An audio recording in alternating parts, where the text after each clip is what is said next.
I saw that. You totally cheated.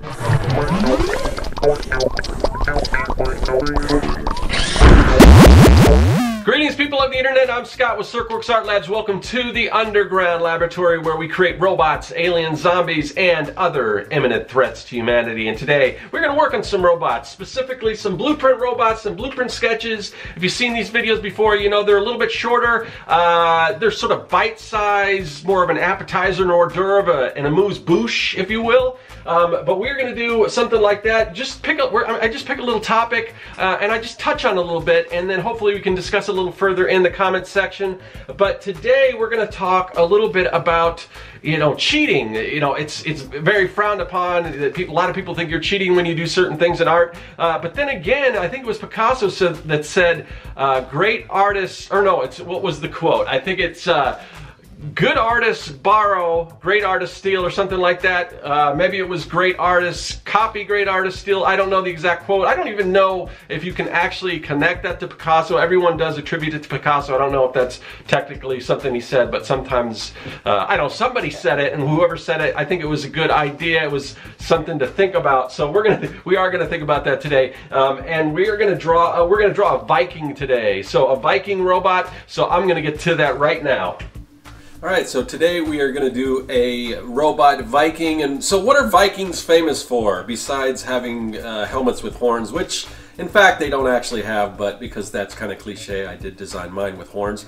But no, they're known for pillaging and stealing, and but here in nowadays we look at like Vikings and pirates, and we kind of hold them in high regard, which is weird, because of their behavior and everything. But yeah, we kind of look at them in wonder. But our artists are always, a lot of artists are worried about maybe like using reference or whatever, because they're afraid to be labeled as like a cheater or a copycat. But I think when you take certain ideas, and you don't want to take them wholesale. I mean, you don't want to just totally bite somebody's style. But Austin Kleon, who has the book Steal Like an Artist, said, a bad artist steals from one source, a great artist steals from many sources. So basically all that's saying is that you gather as much stuff, and all those little influences are going to influence you. And from that you will kind of create your own style, because really nothing is original. However, if we take two or more things that might not be all that original, we combine them, then we might come up with an original idea. Like, there's a critique about the movie, like James Cameron's Avatar, that it's just Fern Gully in space or whatever. But to me, that's sort of an original idea, and it's something that I kind of dig, because that's something I hadn't seen before.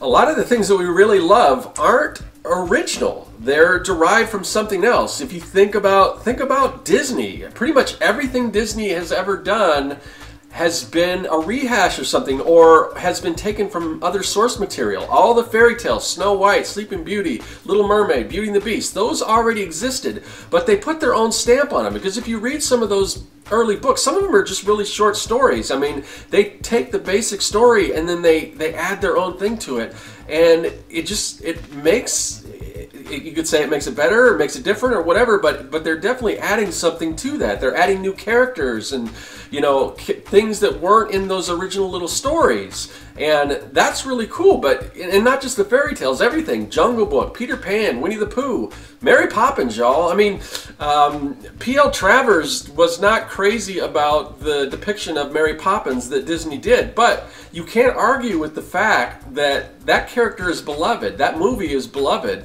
and probably transcended the book. So you can take ideas that are already existing and you can add your own spin to them. My comic book, Young and the Dead, is very much influenced by 80s kid adventure movies like Goonies and Monster Squad and Explorers and that type of thing. And in recent, Stranger Things kind of did the same thing that I was doing. You can watch scenes from Stranger Things where they borrow things, very liberally, and it's but it kind of gives us that, it gives us that nostalgic feeling, and that's what they're going for. They're creating like an homage or a pastiche.